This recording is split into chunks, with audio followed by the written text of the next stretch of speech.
Durante a FEICOM 2023, mais de 40 convidados passaram pelo estúdio da Alto QI e conversaram conosco sobre assuntos importantes do universo BIM e da gestão digital do empreendimento. Muitas autoridades e pessoas importantes do setor marcaram presença e nós separamos um pouco dessa participação para você conferir. Vamos contar um pouquinho de histórias aqui hoje sobre o BIM, que é sempre um prazer. O professor Eduardo Toledo é um dos fundadores do BIM Forum Brasil e antes do BIM Forum teve toda a participação, né, na construção da estratégia BIM-BR. Então, professor Toledo, eu queria que o senhor contasse para a gente um pouco da história, do que fez, né, o que trouxe o BIM para o Brasil, como o senhor participou dessa história. Pouca gente sabe dessa história desde o começo, mas na verdade eu diria que a gênese disso começou mais ou menos em 2016. Nós estamos participando de um evento da Society of Construction Law, que é uma entidade internacional que junta engenheiros e advogados, né, ligados à construção. E havia um evento desse no Brasil, organizado pelo advogado Júlio Bueno, inclusive. E existia um fórum BIM, foi chamado assim, né, uma sessão técnica sobre BIM especificamente. E nós participamos dessa sessão, palestrando, e nós tínhamos como grande convidado o Adam Matthews, que era o cabeça lá do BIM Task Group lá do Reino Unido. E por gestões lá nós conseguimos, até o Coronel Luke tem a ver, a gente está falando com ele agorinha, né? Exato. Ele tem a ver com essa história porque ele estava no governo na época, ele conseguiu uma audiência do Adam Matthews com o secretário na época. E naquele momento o Chile tinha acabado de assinar um acordo de entendimento com o BIM Task Group lá do Reino Unido para apoiá-los na implantação de BIM. Então a coisa foi meio assim, vamos fazer inveja, né? Não vamos ficar atrás. Então levou e conversou com o Ada naquele momento, e ali, naquele exato momento, foi aceita a ideia. Em dezembro daquele ano, foi assinado um acordo de cooperação entre o governo brasileiro e o Reino Unido, e daí é que nasceu toda o pontapé inicial para se começar a desenvolver a estratégia BIM-BR. A ideia inicial surgiu justamente durante esses trabalhos, porque do lado do governo eles reclamavam também que o setor da construção é muito fragmentado, a gente sabe, os agentes, os atores todos são muito espalhados, e que para você poder conversar com o setor era difícil, para o governo conversar com o setor. Em particular no assunto de BIM, que aí você procura os especialistas, ou quem sabe é muito mais pontual. Então surgiu essa ideia da gente ter dentro desse assunto do BIM uma entidade que conseguisse realmente congregar todos os agentes do mercado, de projetistas, consultores, fabricantes, construtoras, os próprios órgãos públicos, os fabricantes de software, as entidades acadêmicas e assim por diante. Então surgiu aquela primeira... essa é uma boa ideia. Essa é uma boa ideia. E posteriormente, a gente sempre fala, né, os nossos pais e mães, né, a CEBIC, com o patrocínio do Senai, custearam um trabalho de 3 consultores, eram dele, os outros 2, Wilton Catelani e Rogério Suzuki, desenvolvemos toda a estruturação do BIM Forum. Quais seriam os objetivos, como ele se estruturava internamente. Fizemos o primeiro estatuto com 87 artigos na época, se não me engano, a parte da orçamentação dos primeiros 3 anos de operação, os projetos. Então, ou seja, todo um belo documento estruturado para que se iniciasse isso. Eu sou Laura Marcelini, eu sou engenheira civil, como o Rodrigo falou. Sou técnica em edificações também, antes disso.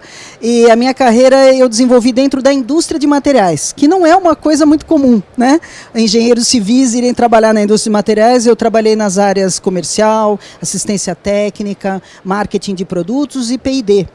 E depois de um tempo eu também vim aqui trabalhar para uma entidade que é a Abramat, a Associação Brasileira da Indústria de Materiais de Construção, que é uma entidade que reúne os principais fabricantes de materiais de construção do Brasil. Nós temos hoje em torno de 50 associados, são marcas líderes em 20 setores diferentes da indústria de materiais. O nosso trabalho, basicamente, né, eu resumo numa frase: a gente busca ampliar, né, a demanda, o mercado, mas com um bom ambiente de negócios. Isso é muito importante. Então, a Abramat tem como princípios, né, como pilares de atuação, a conformidade técnica, a conformidade fiscal, o estímulo à inovação, a sustentabilidade ampla, né? Então, nós atuamos em várias frentes, visando aí o desenvolvimento do setor como um todo. E entre as inovações, né, e as tecnologias, hoje a gente tem tido agendas muito importantes na área de construção industrializada e na área, né, relacionada à digitalização, que é um movimento, né, que a gente diz que ele como eu diria, é um caminho sem volta, né, é a evolução que o setor vai precisar passar, né, e já está passando. E aí nós temos, né, basicamente aí o BIM, né, como vamos dizer, uma tecnologia fundamental nesse processo, né, que se integra às demais. E dentre os pontos que você citou, Laura, talvez tenha alguns pontos que vale a pena a gente comentar. Eu queria puxar um pouquinho mais a conexão e a preocupação da Abramat com a adoção do BIM, com esse processo de transformação digital. Me conte um pouquinho mais o que a gente está, né, o que a Abramat está pensando e está fazendo em relação ao BIM. Tá. Bom, em relação ao BIM, vale lembrar que, inclusive, na época em que houve aí o lançamento, né, da estratégia BIM-BR, a Estratégia Nacional de Estímulo à Difusão do BIM, nós tivemos a oportunidade de participar do processo nos anos lá de 2017, né, junto com outras entidades do setor, junto ao governo, e nós acompanhamos então todo esse movimento e também estamos acompanhando há muitos anos já a existência e as demandas em relação à BIM que o mercado vem nos trazer. Por que eu digo demandas? Porque a indústria de materiais, no conjunto da cadeia produtiva da construção civil, é o elo que hoje está sendo, né, em relação ao BIM, qual o papel, né, da indústria de materiais? Ela está sendo instigada a promover, vamos dizer, a desenvolver, a modelar objetos BIM que representem os seus produtos, para que eles estejam numa codificação, num formato legível por todos os softwares que a cadeia, né, todos os demais agentes da cadeia produtiva utilizam, né, para fazer a modelagem, né, das edificações, das construções, ao longo aí de todo o ciclo de vida. Então, para a indústria de materiais, ela é um agente que ela tem que desenvolver, vamos dizer, codificar a informação dos seus produtos para essa função, mas ela, em princípio, não é o principal usuário dos softwares BIM. Sim. A indústria de materiais não é o agente que projeta, não é o agente que constrói, que controla a obra, né? Então, fica, às vezes, um pouco difícil dessa indústria entender ou até mesmo se engajar nesse processo. Porque, como ela às vezes tem pessoas, elas nem conhecem a fundo todo o que é, né, BIM e o que são as demandas. Então a gente tem recebido a demanda e tem procurado tratar, orientar, né, os nossos associados. E recentemente nós fizemos também, estamos, né, com um projeto com a entidade, o BIM Fórum Brasil, que aliás tem um acordo de cooperação, né, assinado com a Abramat.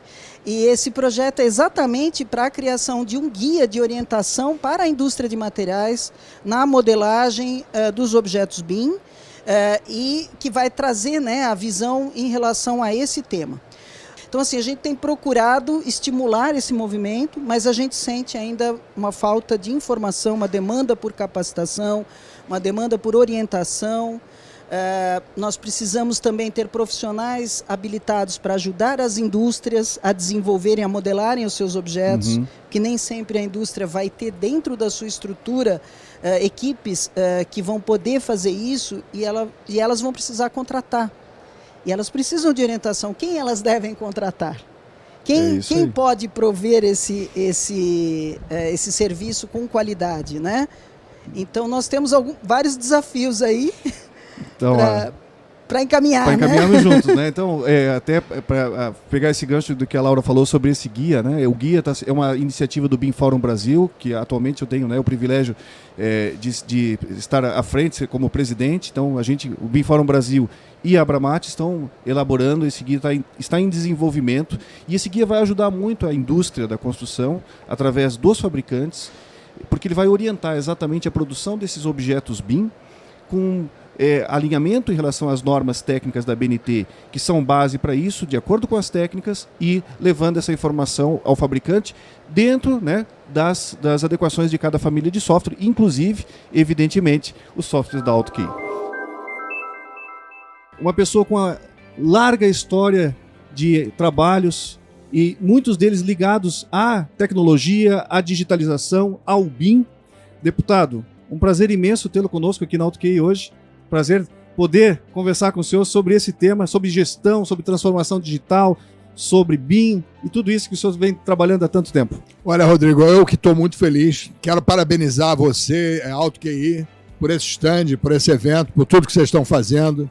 E dizer que me conforta muito, porque como autor da alteração legislativa da 866, que resultou na 1433 e que tornou o BIM absolutamente preferencial para as contratações públicas no Brasil, a gente vê que é possível fazer, porque a AutoKey está exatamente tornando possível e acessível o acesso dos prefeitos do Brasil para esse tipo de tecnologia. Então, é muito reconfortante para mim que lá atrás propus a atualização da legislação, verificar que a sociedade brasileira e as empresas brasileiras de tecnologia estão se adequando e se adaptando a esse avanço que é o BIM como uma realidade de projetos na área do Brasil.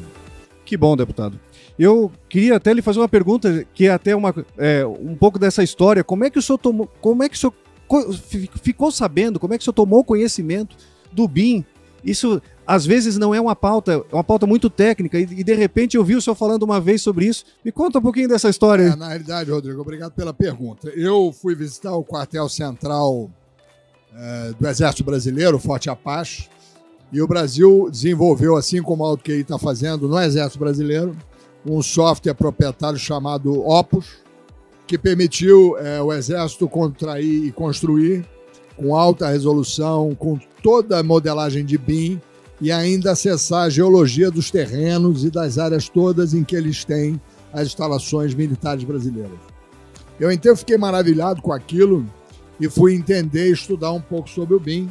E aí descobri que já em 2006 ele tinha virado obrigatório na Inglaterra. E aí então eu me interessei definitivamente e comecei a ver de que forma a gente podia trazer o BIM para o Brasil. Propus naquela altura que se criasse um grupo de trabalho entre o Brasil, a Inglaterra e o Chile, que era o primeiro país da América Latina a estar utilizando o BIM como um instrumento de qualificação das obras públicas. E esse grupo de trabalho foi muito bem desenvolvido e resultou numa série de políticas públicas e de avanços. O ponto culminante, a adequação da Lei 866, que agora se transformou na 1433 e que traz o BIM como preferencial para a contratação de obra pública. Então, essa é uma trajetória que a gente fez, mas a luta ainda é muito grande. Ah, sim. Porque há ainda um nível de compreensão e um nível baixo, né, da necessidade desse tipo de tecnologia para melhorar a qualidade de vida no Brasil. E eu queria que o senhor falasse um pouquinho sobre a frente parlamentar, por que ela foi criada, qual é a sua... Né, o senhor teve uma visão muito importante de trazer isso na estrutura de uma frente parlamentar. Isso é muito importante. Eu queria que o senhor falasse um pouquinho sobre isso. Na realidade, Rodrigo, é um esforço nosso de fazer com que o Congresso Nacional, não só a Câmara, mas o Senado também, se conscientize das possibilidades enormes que a tecnologia ofereceu para transformar a vida da sociedade. Essa transformação que o BIM traz para a área de execução, com projetos melhor elaborados, com projetos, melhor orçados principalmente, né? Eu acho que vocês têm aqui uma ferramenta de orçamento que é absolutamente extraordinária e fundamental para o país. E isso precisa ser de conhecimento do Congresso. E o Congresso tem um nível de conhecimento ainda muito aquém do necessário para a gente poder efetivamente fazer leis e projetos que resultem numa aceleração da implementação do BIM no Brasil. Então, a nossa frente parlamentar, graças a Deus, está sendo muito bem aceita e ela tem exatamente o condão, o propósito de fazer com que o BIM se torne uma realidade nas escolas brasileiras, na academia brasileira, e é um esforço que vocês da AutoQI têm que fazer também, que isso vire algo que as escolas, de uma maneira geral, de arquitetura, de engenharia, de projeto, né, passem aos seus alunos como um pré-requisito fundamental de desempenho. Nós vamos falar hoje sobre um assunto importante que tem ganhado bastante relevância e discussão, que é a norma de garantias. A ABNT vem capitaneando, né, a evolução dessa norma, que é um assunto importante para dar mais qualidade para as nossas edificações. Eu queria, Mário, que você comentasse um pouquinho sobre a importância, em primeiro lugar, dessa norma. Ok, a importância, essa é uma norma que o setor esperava já há muito tempo, né?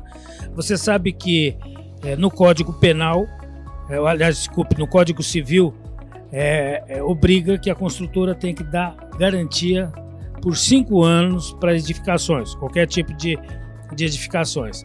O que acontece, né, no Brasil com essa garantia? Às vezes a gente até chama que existe a indústria do 4 anos e 11 meses, né? Então o condomínio normalmente espera 4 anos e 11 meses para depois reclamar tudo, né, para a construtora. Isso tem um custo altíssimo para a construtora e é claro que a construtora não assume esse custo. Esse custo já é repassado antes no preço do imóvel, né? Esse preço já está embutido no imóvel. Então essa norma de garantia ela veio trazer uma diminuição de custo para o consumidor do imóvel, uma maior competitividade para a construtora. O que ela se baseia? Basicamente, na semelhança do automóvel. Você compra um automóvel 0 km, você tira da concessionária, você, para ter aquela garantia de 3 anos ou 5 anos, você tem que fazer manutenção periódica no automóvel. Você tem que levar o automóvel lá, inclusive paga para fazer essa manutenção. Esse é o princípio da norma de garantia de edificações. É claro que você não pode levar o teu apartamento, o teu imóvel na construtora, mas pode um auditor acreditado pelo Sistema Brasileiro de Acreditação, de Certificação, ir no imóvel e checar se o proprietário ou o síndico, né, o síndico principalmente para as áreas comuns do edifício, se ele fez aquela manutenção preventiva, né? Às vezes na parte elétrica, às vezes na impermeabilização, no rejunte, e para cada subsistema da construção tem um prazo de garantia. Então, por exemplo, acabei de falar de rejunte.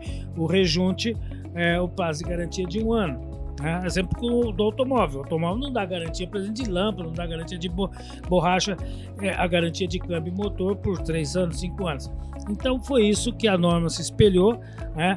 A construtora é obrigada, quando entregar o imóvel, também desenvolver um manual, entregar. Você, quando compra o carro, você tem um manual lá no porta-luvas e tem todas as revisões que você tem que fazer, as manutenções e tudo mais. Então, esse é o princípio da norma de garantia. A gente espera que tenha sucesso. Ela tem já tido uma boa aceitação, principalmente no meio jurídico. Um compromisso da ABNT de sensibilizar principalmente o meio jurídico da importância dessa norma. Tem que ter o cumprimento, a responsabilidade do construtor, mas também tem que ter a responsabilidade do consumidor. Assim como nós somos consumidores de automóveis, nós temos essa responsabilidade de fazer a manutenção preventiva, de fazer as revisões preventivas. Então você tem o proprietário, quando compra, recebe o seu manual de manutenção, de revisão, e aí então é feitas as auditorias periodicamente, e assim é que vai funcionar a norma de garantia. Ela é recente, foi publicada no final do ano passado, né?